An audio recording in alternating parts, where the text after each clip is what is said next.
네, 우리 하나님 말씀 같이 보도록 하겠습니다. 마가복음 14장 26절부터 36절까지 말씀입니다. 이에 그들이 찬미하고 감람산으로 가니라. 예수께서 제자들에게 이르시되 너희가 다 나를 버리리라. 이는 기록된 바 내가 목자를 치리니 양들이 흩어지리라 하였음이니라. 그러나 내가 살아난 후에 너희보다 먼저 갈릴리로 가리라. 베드로가 여짜오되 다 버릴지라도 나는 그리하지 않겠나이다. 예수께서 이르시되 내가 진실로 내게 이르노니 오늘 이 밤 닭이 두 번 울기 전에 내가 세 번 나를 부인하리라. 베드로가 힘있게 말하되 내가 주와 함께 죽을지언정 주를 부인하지 않겠나이다 하고 모든 제자도 이와 같이 말하니라. 그들이 겟세마네라 하는 곳에 이르매 예수께서 제자들에게 이르시되 내가 기도할 동안에 너희는 여기 앉아 있으라 하시고 베드로와 야고보와 요한을 데리고 가실새 심히 놀라시며 슬퍼하사 말씀하시되 내 마음이 심히 고민하여 죽게 되었으니 너희는 여기 머물러 깨어 있으라 하시고 조금 나아가사 땅에 엎드려 될 수 있는 대로 이때가 자기에게서 지나가기를 구하여 이르시되 아빠 아버지여 아버지께는 모든 것이 가능하오니 이 잔을 내게서 옮기시옵소서. 그러나 나의 원대로 마옵시고 아버지의 원대로 하옵소서 하시고 아멘. 아멘. 지금 휴스턴에서요 복음화 대회가 진행되고 있습니다. 금요일, 토요일, 주일 오늘까지 오후 4시에 이제 복음화 대회가 마치게 되는데 특별히 오신 강사 목사님은 윤치영 목사님이라는 분이십니다. 호주 감옥에서 정말 하나님의 나라가 그 감옥에서 임했고 또 하나님께서 우리 귀한 목사님을 통해서 어떻게 사용하시고 또 감옥에서 가장 크게 깨달은 것은 십자가의 은혜를 가장 깊이 깨닫게 되고 현장 속에서 체험되어졌던 그 귀한 사역을 또 복음을 증거하시는 우리 귀한 목사님이십니다. 특별히 금요일 날은 저와 이렇게 또 제가 교제 섬길 수 있는 시간이었고 목사님과 차로 이제 모시고 다니면서 또 식사도 하면서 대화를 나누는 시간을 되었습니다. 문득 저희가 고민했던 것도 한번 나누게 되었습니다. 목사님께서 십자가에 대한 부분들을 얘기하시는데 제가 생각하기에 사복음서는 결국 끝은 3분의 1 이상은 십자가에 대한 부분들을 얘기하고 있고 특별히 사도행전은 하나님의 나라에 대해서 얘기하고 있는데 결국은 십자가를 통과한 사람들이 하나님의 나라로 세워져 나가는 것이 맞지 않나요? 그리고 결국은 우리는 하나님의 나라의 사람들로 하나님 나라를 바라보며 나아가는 사람들이라고 저는 생각하는데 목사님 생각은 좀 어떠신가요? 라는 질문을 하게 됐죠. 그러니까 저자와의 1대1 만남을 통해서 얘기를 나누는데 목사님께서 뭐라고 얘기하시냐면 너무 귀한다. 맞다. 목사님 맞습니다. 복음에 대한 비밀을 잘 깨닫고 계시네요. 그 부분이 분명히 맞습니다. 십자가로 시작을 해서 하나님의 나라로 펼쳐지는 것이 맞습니다. 그래서 그 부분들을 얘기 들으면서 너무 좋더라고요. 그런데 제가 이제 복음화 대회 때 자리가 어디냐면요. 맨 앞자리에 여기 장동원 집사님이랑 민현숙 집사님. 거기를 또 목회자 좌석으로 또 놔뒀더라고요. 그래서 거기서 예배 자리를 맨 앞에 앉게 되니까 저는 이제 성도님들과 좀 거리가 있잖아요, 지금. 근데 맨 앞자리에 앉아서 예배를 드리다 보니까 또 목사님께서 설교하시다 보면요. 내려와서 설교하세요. 그렇죠? 그래서 얼굴을 완전 마주 보고 이렇게 얘기하시고 그리고 이렇게 대화하다 보니까 진짜 앞자리가 우리 어렸을 때 그런 얘기 하잖아요. 금자리라고. 왜냐하면 설교하다 보면 침이 튀기도 하고 직접 리얼하게 가까이서 보게. 여러분 뒤에서 보시는 저랑 아마 가까이서 보시는 분은 다를 거라고 생각이 듭니다. 근데 예배 가운데서 집중하게 되고 또 호흡도 느껴지게 되고 근데 특별히 어제는요. 더 당황됐습니다. 저랑 옆 앞에 앉은 목사님 앞으로 나오래요. 그래서 앞에 딱 세운 다음에 많은 성도님들 앞에서 너무 부끄러운 거예요. 순간. 근데 이제 예수님의 십자가 양옆에 있었던 강도를 얘기하시는 거예요. 근데 저는 어떤 강도였냐면 끝까지 예수님을 저주하는 강도. 한 분 목사님은 같이 저주했다가 저를 기억해 달라고 하는 강도였습니다. 근데 처음에 좀 민망한 거예요. 아니 이왕이면 좀 오른편 강도를 해주시지. 근데 제가 왼편의 강도 쓰면서 무슨 마음이 들었냐면 이런 마음이 들더라고요. 정말 내가 죄인이라는 사실을 한번 깊이 새게 됐어요. 여기 앉았을 때 은혜의 자리도 있지만 내가 한번 앞에 서서 직접 죄인의 자리에 서게 되니까 내가 어떠한 자라는 사실을 느껴지게 되고 목사님께서 왔다 갔다 하시면서 말씀을 전하실 때 목사님이 전하시는 그 호흡이 가까이서 느껴지게 되고 얼굴 하나하나 표정과 눈동자를 보게 된 거예요. 근데 제가 가장 큰 도전과 은혜가 됐던 것은 뭐냐면 목사님께서 많은 집회를 다니셨거든요.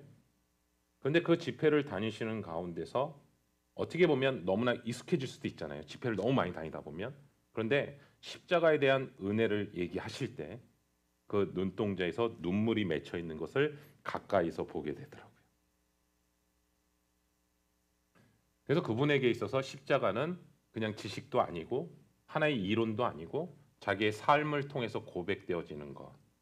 그렇기 때문에 전하지 않고서는 견딜 수 없는 구원의 감격과 은혜를 정말 목소리 가운데 눈빛 가운데 애타는 그 마음을 전하시는 모습을 가장 옆에서 가까이에서 보게 되었습니다.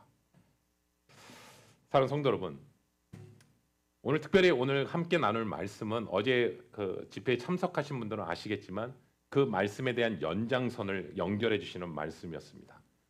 하나님께서는 우리를 창세전에 선택하셨다라고 말씀하시고 창세전에도 이미 하나님께서는 십자가를 준비하고 계셨다라는 부분을 같이 나눴는데 오늘 이 시간에 함께 드리는 이 예배조차도 하나님의 계획 안에 있는 예배의 시간이고 또 오늘 이 시간에 이 자리를 통해서 하나님의 말씀을 준비하고 계셨다라는 사실을 깨닫게 되었을 때 이 말씀은 다른 누군가에게 주시는 말씀보다는 나에게 지금 이 시간에 나에게 주신 하나님의 말씀으로 고백되어질 때 여러분 한 분 한 분에게 하나님의 은혜가 임하는 우리 귀한 시간이 될 줄로 믿습니다. 저는 어제 집회 들으면서 기도하면서 이런 기도를 꿈꾸게 되었어요. 어떤 기도냐면 하나님 우리가 함께 드리는 우리 귀한 형제사랑교회 성도님들 이 자리에 함께 드리는 하나님의 사람들 한 분 한 분 하나님의 나라가 실제가 되게 하여 주시고 또 그 실제의 믿음을 가지고 하나님의 나라로 다 인도함을 받는 우리 하나님의 한 사람 한 사람이 다 되게 해달라고. 그게 바로 저에게 맡겨진 영적인 사명이 아닐까 생각을 하게 되었습니다. 여러분 만약 이 자리에 함께 계신 분 중에 한 분이라도 그 하나님의 나라에 가지 못한다면 목회자로서도 너무나 마음이 아플 거고 더 나아가 예수님께서 나에게 맡겨주신 그 사명을 충실히 감당하지 못했던 제 자신에 대해서도 너무나 괴로울 것 같습니다. 그런데 우리에게 숫자가 얼마나 모이느냐가 중요한 것이 아니라 한 영혼 한 영혼이 주님께 인도함을 받을 수 있고 하나님의 나라를 함께 꿈꾸며 하나님의 사람으로 동역자로 세워진다라는 것 그것이 얼마나 크고 기쁜 것인지를 다시 한번 집회를 통해서 기도하면서 마음을 주셨습니다. 오늘 말씀 가운데서 다시 한번 우리가 오늘 이 시간에 하나님께서 주시는 그 은혜의 자리로 나아가는 우리 귀한 시간이 되기를 예수 그리스도의 이름으로 축원합니다. 지난주에 우리가 구약의 하나님께서요 이스라엘 12지파와 함께 언약을 맺으신 내용들이 구약 성경에서 펼쳐지고 있다면 예수님은 영적인 새 이스라엘을 12 지파를 12제자로 제자들과 함께 자신의 피로 말미암아 새 언약을 세우시는 부분을 같이 나눴습니다. 예수님의 피로 말미암아 맺게 될 새 언약이 예수 그리스도께서 이 땅 가운데 오신 참 목적이라는 사실도 같이 나눴습니다. 여러분 그렇기 때문에 우리가 예수 그리스도 안에서의 피로 말미암아 혈연 관계고 우리는 그리스도 안에서 하나님의 안에서 가족이라는 사실을 분명히 다시 한번 깨닫게 됩니다. 그것이 바로 예수님께서 성육신하신 목적이라는 부분을 같이 나눴습니다. 그래서 예수 그리스도의 보혈의 사건을 통해서 예수 그리스도의 피로 말미암아 우리가 예수님의 은혜의 초대를 받는 사람들이고 은혜의 초대를 받은 사람들은 새 언약으로 다시 시작한다라는 것을 우리가 지난주에 함께 나눴습니다. 그럼 오늘 본문 말씀을 같이 한번 볼까요? 마가복음 14장 26절부터 27절입니다. 이에 그들이 찬미하고 감람산으로 가니라. 예수께서 제자들에게 이르시되 너희가 다 나를 버리리라. 이는 기록된 바 내가 목자를 치리니 양들이 흩어지리라 하였음이니라. 아멘. 아멘. 6월절은요. 예수님 당시의 6월절은 유대인들은요. 식사 전에 113편, 114편을 찬양을 합니다. 그리고 6월절 식사가 끝난 후에는 115편부터 118편까지 또 찬양으로 6월절 만찬을 마무리합니다. 그래서 여기서 말하는 그 찬미하고 나아갔다는 부분이 그 내용을 얘기하는 겁니다. 마치 우리가 하나님 앞에 찬양하고 또 찬송가를 부르고 하나님 앞에 나아가는 것처럼 6월절 때는 그렇게 찬양으로 나아가는 시간을 갖고 마지막 역시도 찬양으로 마무리되는 거거든요. 그리고 그 시간을 마치고 예수님과 제자들은 어디로 가셨냐면 감람산으로 가셨다라고 성경은 기록합니다. 그런데 가는 과정 속에서 예수님께서 제자들에게 뭐라고 하시냐면 이렇게 얘기합니다. 너희가 다 나를 버릴 것이다 라고 얘기하십니다. 그리고 뭐라고 하시냐면 이는 기록된 바 내가 목자를 치리니 양들이 다 뿔뿔이 흩어질 것이다. 기록된 바라는 뜻은 뭐냐면 성경에서 구약 성경에서 예언된 말씀을 얘기하는 거거든요. 특별히 스가랴서에서는 내가 내 종 순을 나게 하리라 라는 말씀이 있어요. 그것은 예수 그리스도의 탄생을 의미하는 구절이고요. 우리가 잘 알다시피 예루살렘에 입성하실 때 나귀 새끼를 타고 입성한다라는 구절도 스가랴서에서 예언되어 있고요. 그리고 은 30에 예수님이 팔릴 것이라는 내용 역시도 스가랴서에서 예언된 말씀이에요. 그리고 더 지금 같이 나눴던 스가랴서 13장 17절에 뭐라고 얘기냐면 내가 목자를 치니니 양들이 다 흩어질 것이다 라는 그 말씀도 스가랴서에서 기록되어 있어요. 그리고 스가랴서 13장의 특히 내용은 뭐냐면 마지막 때에 죄와 더러움을 씻는 셈이 다윗의 족속과 예루살렘 주민을 위해 열릴 것을 말씀하시면서 뭐라고 얘기하시면 우상의 이름을 그 땅에서 끊어내고 거짓 선지자와 더러운 귀신들을 그 땅에서 떠나게 할 것이라는 것을 약속한 말씀이 스가랴서 13장의 내용이거든요. 그런데 같은 장 후반부에는요. 다음과 같은 미스테리한 구절이 있어요. 그 구절을 볼까요? 스가랴서 13장 6절부터 7절입니다. 어떤 사람이 그에게 묻기를 내 두 팔 사이에 있는 상처는 어찌 됨이냐 하면 대답하기를 이는 나의 친구의 집에서 받은 상처라 하리라. 만군의 여호와가 말하노라. 칼아 깨어서 내 목자 내 짝된 자를 치라. 목자를 치면 양이 흩어지려니와 작은 자들 위에는 내가 내 손을 들이우리라. 아멘. 아멘. 여러분 6절 말씀을 유심히 보시면 어떤 사람이 누군가에게 이렇게 얘기합니다. 내 두 팔 사이에 있는 상처는 어찌 됨이냐라고 질문하거든요. 그래서 여기서 두 팔이라는 단어는요. 원래 손을 의미하는 야드라는 단어예요. 두 팔이라는 단어 원래 의미는 야드, 손. 그것은 정확한 표현은 이거예요. 두 손이라는 뜻이에요. 두 손. 두 손 사이에 있는 상처, 두 손 가운데 있는 상처에 대해서 얘기하고 있는 거예요. 그렇죠? 그러면 여러분 이 구절을 통해서 떠오르는 것이 있지 않나요? 두 손 가운데서, 두 손 사이에서 있는 상처. 예수님께서 십자가에 못 박히신 그 가운데서 양손에 못자국이 박히신 그 두 손. 만약에 두 손 사이에라는 단어로 사용한다면 예수님의 옆구리에 찔려서 창에 찔려서 흘렸던 그 피, 그 영역, 그 부분들을 얘기하는 것을 떠오르지 않나요? 그러니까 이 스가랴서를 읽었을 때 예수 그리스도의 십자가 사건을 보지 못했을 때는 예수님께서 십자가 사건을 성취하시기 전에는 이 구절이 도대체 무슨 의미인지를 이해할 수가 없었다고요. 그리고 그 다음 구절도 이렇게 표현하거든요. 두 손 가운데 상처는 어찌 됨이냐라고 질문하고 나서 그 다음에 대답이 뭐냐면 그 대답이 뭐냐? 이는 나의 친구 집에서 받은 상처라라고 얘기하거든요. 나의 친구 집에서 받은 상처라라고 얘기하거든요.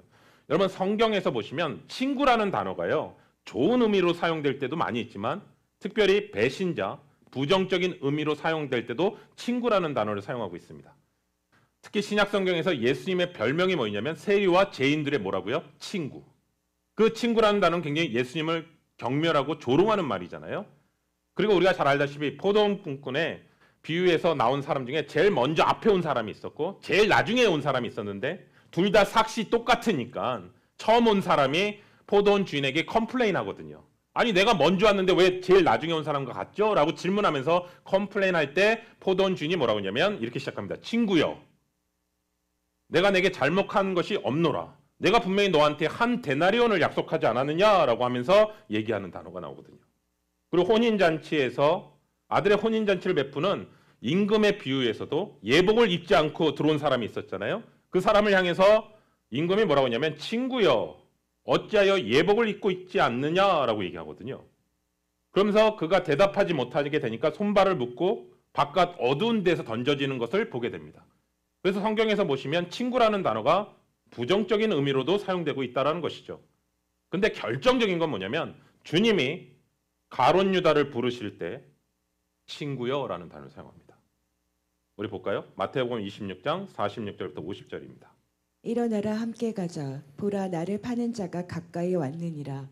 말씀하실 때 12 중에 하나인 유다가 왔는데 대제사장들과 백성의 장로들에게서 파송된 큰 무리가 칼과 뭉치를 가지고 그와 함께 하였더라. 예수를 파는 자가 그들에게 군호를 짜 이르되 내게 입맞추는 자가 그이니 그를 잡으라 한지라. 곧 예수께 나와 랍비여 안녕하시옵니까 하고 입을 맞추니 예수께서 이르시되 친구여 내가 무엇을 하려고 왔는지 행하라 하신대 이에 그들이 나와 예수께 손을 대어 잡는지라. 아멘. 아멘. 분명히 예수님께서 자신을 팔려고 하는 가룟 유다를 향해서 뭐라고 얘기하냐면 친구여라는 단어를 사용하시고 그 다음에 스가랴서 예언 중에 뭐냐면 나의 친구 집에서 받은 상처다라고 얘기하잖아요.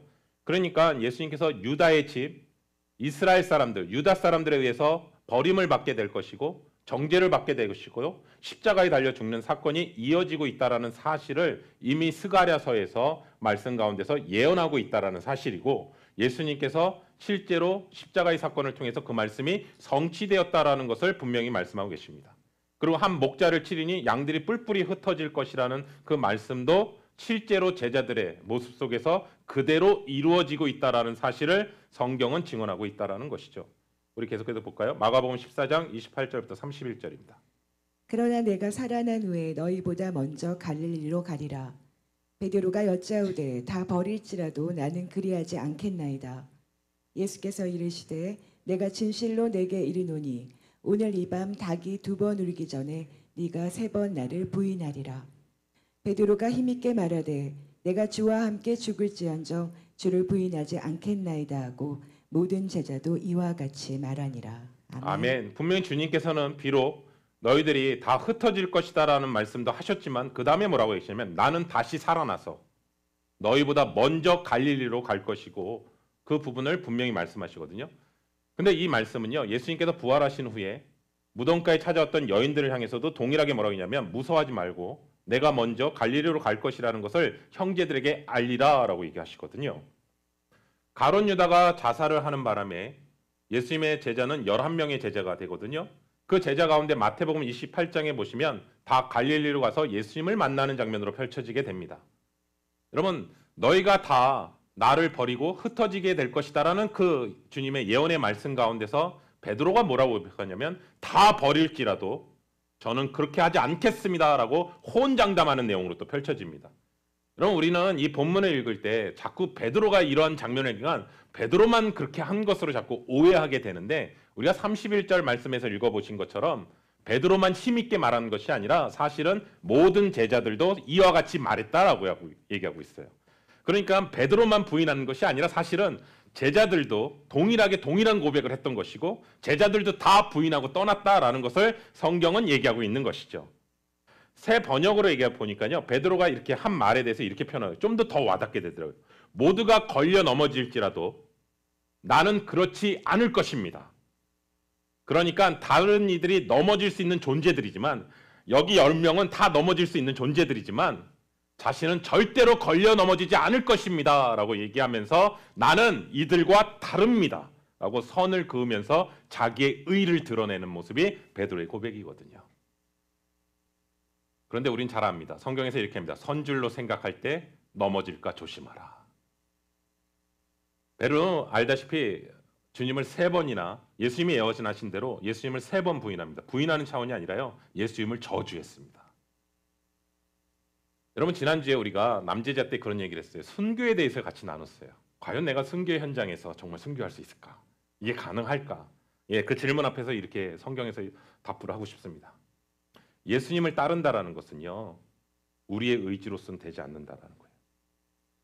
아, 내가 진짜 한번 열심히 따라봐야지 우리의 의지로 되지 않는다는 거예요. 왜냐하면 십자가 앞에 선다라는 것은 자기를 부인하는 것이고 자기의 의를 내려놓는 것이고 또 하나는 뭐냐면 예수 그리스도를 주라 시인할 때 십자가의 능력이 발휘되기 시작합니다. 여러분 자기 의를 십자가에 못 박게 되고 예수님을 나의 구주로 고백하게 될 때 우리 안에 계시는 성령님께서 우리의 연약함을 도우시고 성령께서 우리의 입술을 통해서 마음 가운데 담대하게 복음을 선포할 수 있게 하시고 그리고 베드로를 포함한 예수님의 남은 제자들 역시도 사도행전을 통해서 보시면 담대하게 증거했다라고 말씀 가운데 얘기하고 있습니다.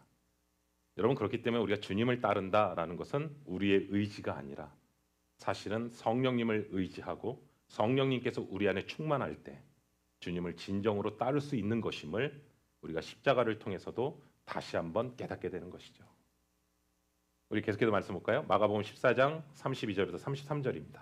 그들이 겟세마네 하는 곳에 이르매 예수께서 제자들에게 이르시되 내가 기도할 동안에 너희는 여기 앉아 있으라 하시고 베드로와 야고보와 요한을 데리고 가실새 심히 놀라시며 슬퍼하사 아멘. 아멘. 아멘. 예수님은 겟세마네라는 곳에 이르러서요. 제자들에게 여기 앉아 있으라라고 얘기하시거든요. 겟세마네라는 이름의 뜻은 기름을 짜는 틀이라는 뜻입니다. 베드로가 야고보와 요한을 가까이 3명을 제자만 데리고 가시거든요. 근데 기도하러 가시는 가운데서 심히 놀라시며 슬퍼하셨다라고 표현하고 있어요. 예수님의 마음의 상태를 심히 놀라시며 슬퍼하셨다. 이제는 한 시각도 남지 않은 가운데서 십자가의 고난에 대해서 구체적으로 계시가 있었다라는 것을 느껴질 수 있고요. 그리고 심히 놀라시고 슬퍼하셨다라고 얘기합니다. 근데 여기서 슬퍼하시다라는 단어가요. 헬라어 단어로 보니까 액담베오라는 단어를 사용하고 있어요. 여러분 액담베오가 언제 사용됐느냐면 마가복음에서만 유일하게 4번 사용하거든요. 이 전에 먼저 사용했던 게 뭐냐면 변화산에서 예수님께서 내려오셨을 때 사람들이 예수님을 보고 심히 놀라 두려워했다라는 단어가 사용됐을 때 액담베오라는 단어를 사용합니다. 그리고 마가복음 16장에 보시면 천사가 나타나서 예수님께서 부활하셨다라는 얘기를 들었을 때 그 여인들이 두려워했다라는 부분들을 얘기할 때 액담베오라는 단어를 사용하거든요. 그러니까 이 액담베오라는 단어는 어떤 의미의 단어냐면 어떤 영적인 존재나 영적인 세계와 인카운터 됐을 때 전율과 놀라움을 나타내는 단어가 바로 액담데오라는 단어입니다. 그러니까 실제로 예수님께서 지금 겟세마네 동산에서 기도하실 때에 영적 전쟁이 있었음을 의미하는 단어이겠죠.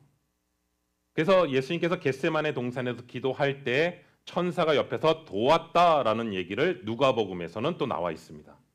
그렇기 때문에 슬퍼하셨다라는 또한 단어는 뭐냐면 마음의 걱정이랑 두려움으로 인해서 무겁게 짓눌린 상태, 다시 말하면 그 마음속에 용기조차도 다 잃어버린 상태가 바로 슬퍼하셨다라는 단어의 의미입니다.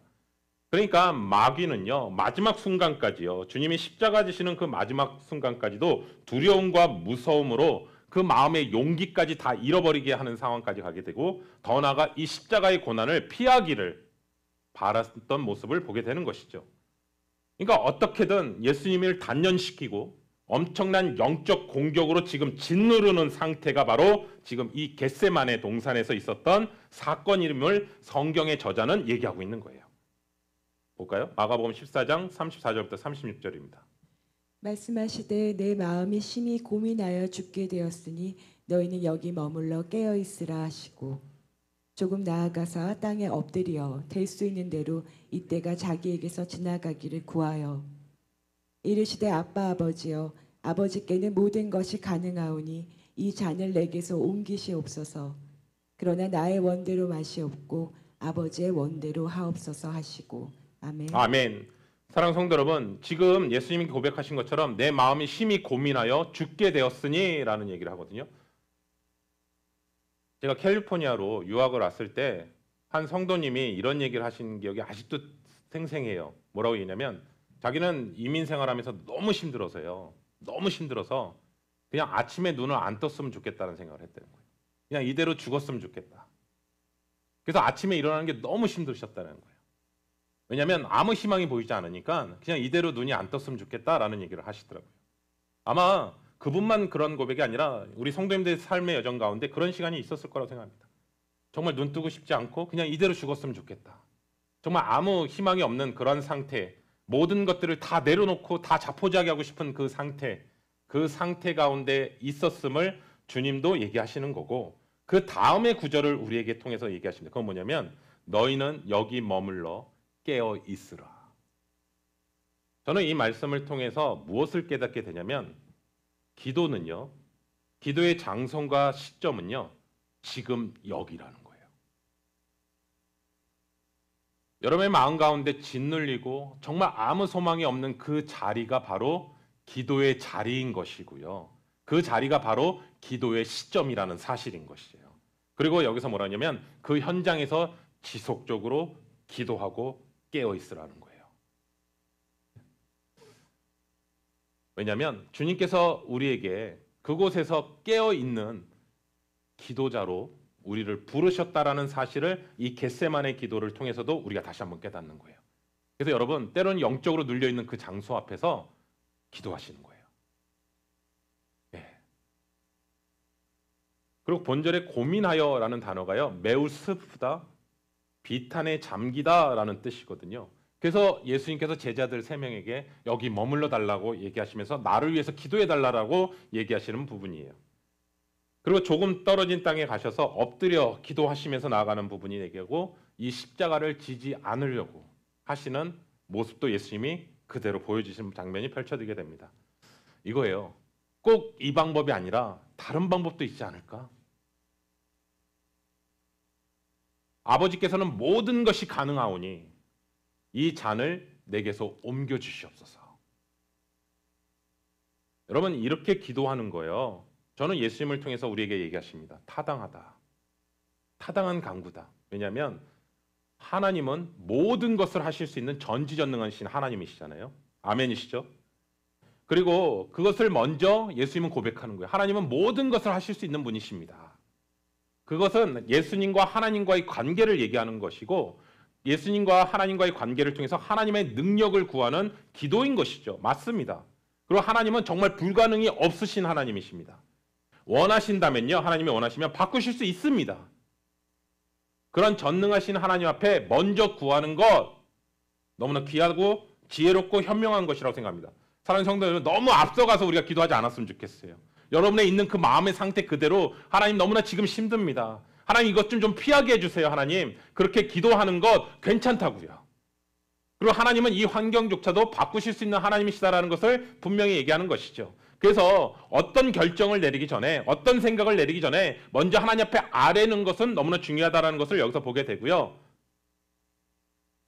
그렇게 할 때 뭐가 하냐면 내 뜻대로 하나님이 들어주셔야 됩니다 라고 하는 것이 아니라 사실은요. 그 다음에 어떻게 연결되냐면요. 그 과정 가운데서 왜 하나님이 그렇게 하셨는지를 이해하는 시간이 될 때가 있고요. 또 하나는 그 시간을 통해서 인내하고 소망하며 나아갈 수 있다라는 사실입니다. 여러분 우리 오해하지 않으셨으면 좋겠어요. 포기랑 내려놓음을 오해하지 않으셨으면 좋겠어요. 둘 다 같이 뭔가 다 내려놓는 것 같아요. 그런데 포기는요. 소망이 없는 거예요. 내려놓음은요. 하나님께 소망을 둔 거예요. 눈에 보이는 것 겉으로는 다 내려놓는 것처럼 보이지만 내려놓음과 포기는 다르다라는 것을 보게 되는 것이죠. 여기서 뭘 깨닫게 되냐면 하나님이 누구신지 그 하나님이 나와 어떤 관계인지 그것이 바로 기도의 시작이고 기도의 근거라는 거예요. 그래서 저는 오늘 말씀을 유심히 보면서 예수님은 완전한 하나님이셨고 완전한 인간이셨음을 가장 분명하게 드러내는 사건이 바로 겟세마네 기도라고 생각합니다. 그리고 예수님께서는 말씀의 육신을 입고 성육신하신 하나님이신 것을 보게 되거든요. 기억해 보니까요. 올 초에 방문하셨던 분이요. 저희 교회 처음 오셨을 때 아마 사모님이셨던 것 같아요. 뉴욕에 계시다가 이쪽으로 오셨는데 이런 얘기를 하시죠. 저희 교회를 보면서 무슨 생각이 드셨냐면 오늘 또 새로 오신 분들도 계시지만 장막이 생각이 났대요. 성막. 예, 그분 눈에는 이게 성막으로 보이셨대요. 저희 교회가. 예.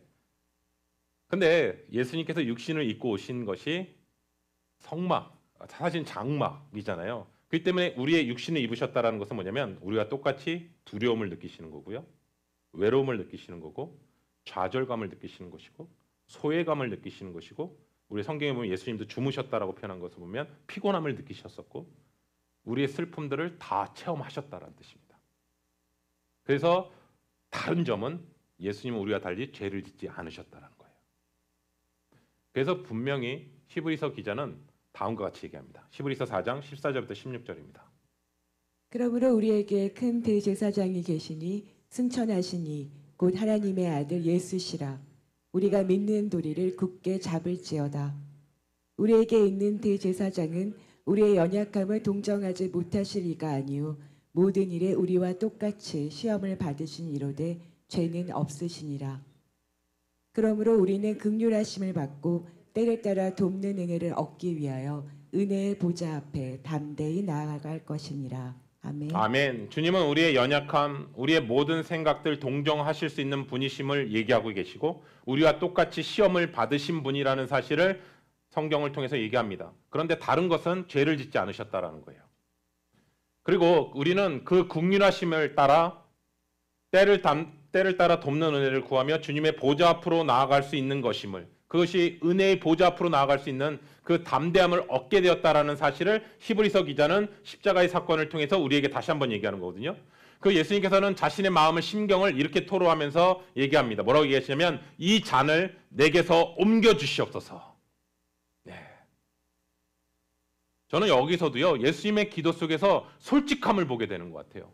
여러분, 우리도 동일하잖아요. 이 시간들이 너무 힘들면요, 하나님 이 시간 좀 지나가게 해달라고. 이 기도는 너무나 솔직하고 너무 좋은 기도라고 생각합니다. 왜냐하면 마음과 뜻을 하나님 앞에 진실하게 고백하는 것이기 때문에요. 그럼 여기서 질문이 됩니다. 이 잔은 뭘까?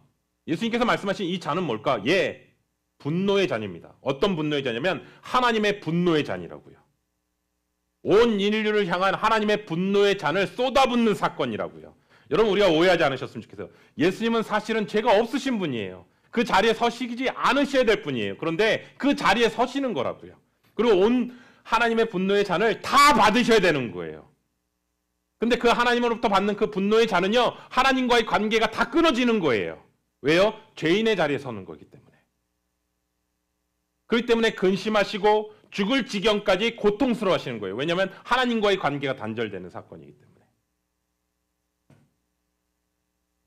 그런데 지나가기만 해달라고 하고 이것을 스킵해달라고 기도하시는 것을 끝나지 않았다는 사실이에요. 자신의 죽음과 고난도 하나님의 주권 안에 있음을 고백하는 거예요. 하나님은 예수 그리스도께서 이 잔을 마시도록 예정하셨다고요. 그 잔을 걷어들이실 수 있는 분도 하나님이십니다. 하나님의 주권을 인정하는 거예요. 그런데 그 다음 기도예요. 그러나 나의 원대로 마옵시고 아버지의 뜻대로 하옵소서. 이 방법 외에는 다른 방법이 없지만 하나님 앞에 여쭤보지만 그럼에도 불구하고 하나님은 선하신 분이시고 하나님은 가장 좋은 것을 무엇인지를 하나님이 아시기에 내 뜻대로 마시고 아버지의 뜻대로 하옵소서. 저는 여기서 또 하나 우리가 좀 유심히 봐야 될 것은 뭐냐면 예수님은요, 하나님의 전지전능하심을 자신의 소원을 성취하는 이루려는 도구로 사용하지 않고 있다는 사실.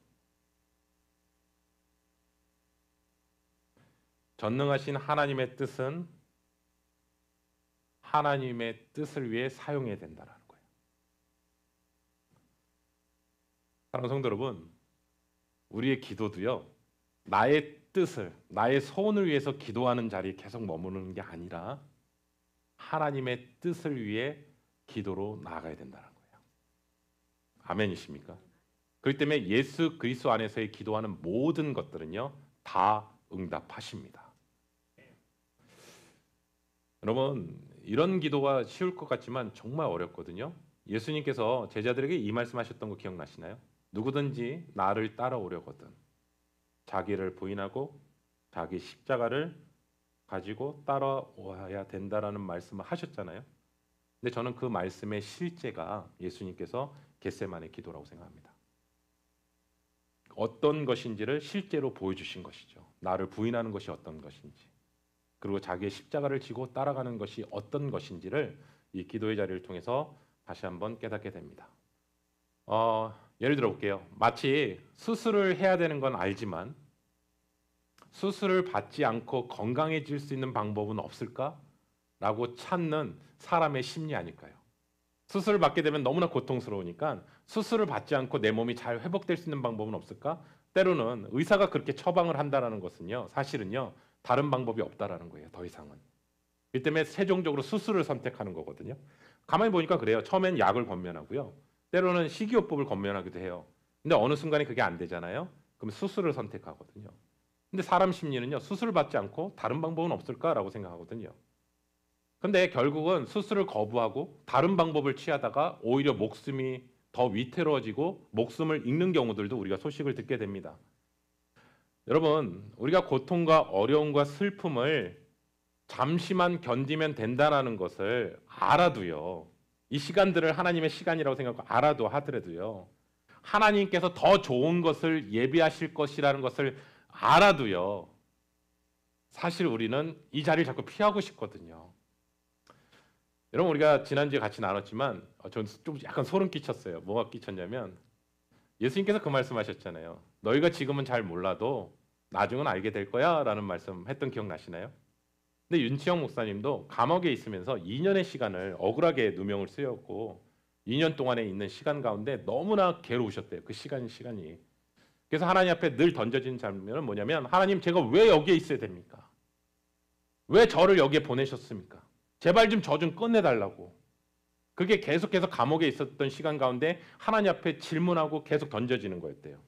그러면 하나님께서 주셨던 그 마음의 음성은 뭐였냐면 지금은 너가 알지 못하지만 나중에는 깨닫게 될 거야. 이런 감동을 주신다는 거예요. 그러면 하나님 그 내용이 뭔가요? 라고 질문하면 또 침묵하신다는 거예요.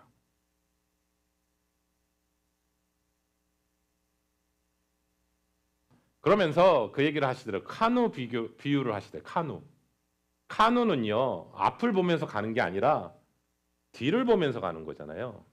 그리고 앞이 있다라는 것을 보고 열심히 저어서 가는 것이잖아요. 마치 이런 의미라는 거예요. 지금 현재 삶 가운데서 하나님께서 나와 함께 하셨던 에베네셀의 하나님이 여기까지 나를 도우셨던 것을 신뢰하기에 하나님을 의지하면서 계속해서 카누하면서 여호와 이레를 하나님을 믿음으로 가는 거라는 거예요. 맞습니다. 지금 현재 삶 가운데 이해되지 않아요. 사실은요. 근데 그것은 지나고 나야 이해돼요. 사실은. 그래서 하나님께서 그 부분의 영역은 미리 얘기 안 하세요. 사실은요. 그런데 지금 현재의 삶 가운데 하나님께서 함께 하시면 우리가 안다고요. 아, 이런 상황 속에서도 하나님이 나와 함께 하시는구나 하는 것을 알물 통해서 신뢰함으로 뒤로 미래를 바라보면서 하나님이 그래도 나를 선하게 이끄실 거야 라는 그 믿음의 신뢰의 방향으로 나아가는 것임을 얘기하는 것이죠. 그렇기 때문에 내 뜻대로 마시고 아버지의 뜻대로 하옵소서. 지금 나는 이해되진 않지만 하나님의 뜻이 하나님께서 지금까지 나를 인도하셨던 것처럼 하나님께서 하나님의 뜻 가운데 인도하실 거라는 그 고백이 담겨지는 것이라고 생각합니다.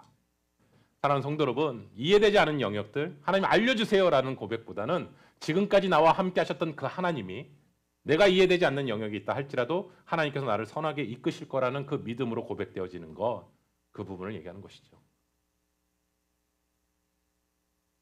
사랑하는 성도 여러분, 제가 오늘 설교를 이제 준비하면서 오늘 함께 부를 찬양을 선택을 하게 되었어요.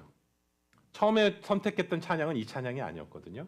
근데 오늘 말씀을 유심히 계속 묵상하다 보니까 이 찬양이 떠오르더라고요. 여러분들이 잘 아는 찬양일 겁니다. 찬송가 내 주여 뜻대로라는 찬송가입니다. 그 찬송가가 쓰여진 배경이 있더라고요.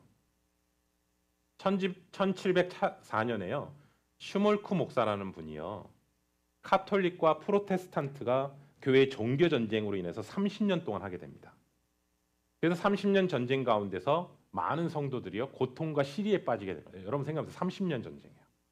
그러다 보니까 그 성도들을 신방하기 위해서 열심히 다니는 거예요.